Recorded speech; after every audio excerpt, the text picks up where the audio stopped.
Here we go again. Lots of talk about a recession. The yield curve is inverted. If you're not sure what that is, look it up. But over the last 50 years, when the yield curve inverts, it's one of the most consistent recession indicators. That, coupled with the stock market dropping 800 points in August and bouncing up and down since, has caused a lot of talk about a recession being closer than we thought. So what does that mean for the U.S. housing market? Hi, I'm Brian Houck with the Brian Houck Group here in Charleston.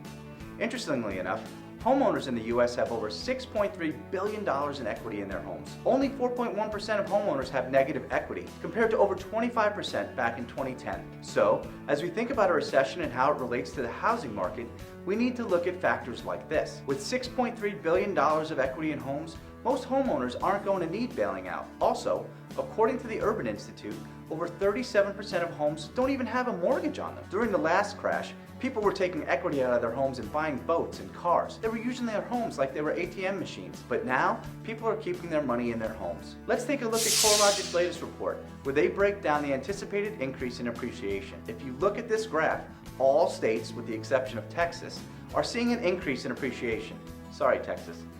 According to the Home Price Expectation Survey, all the analysts are saying that we are going to see appreciation between the next 2 and 4 years, depending on how far each organization makes their prediction. The reason I feel it's important to talk about this is because with all the hype of a recession, we need to truly know what that means about the housing market and not let the fear of what happened in the last recession control our thoughts and emotions about what we should or shouldn't do. As Ali Wolf, the director of economic research, says, people have PTSD from the last recession, so they're still afraid of buying at the wrong time. So we need to know the differences between 2008 and now. Look, the housing crash during the Great Recession left a lasting impression.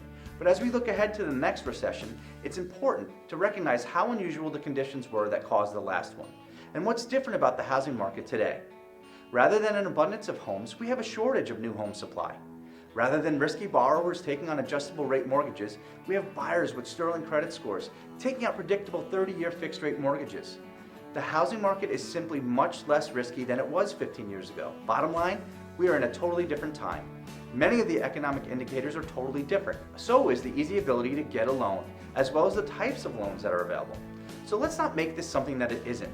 It's important we know the facts, as many times the media is not telling us everything, and they just love to get those negative headlines out there because of course it helps them sell more. Please, don't hesitate to reach out to us and let us be your knowledge base here at the Brian Houck Group, where our clients buy with confidence and sell with success.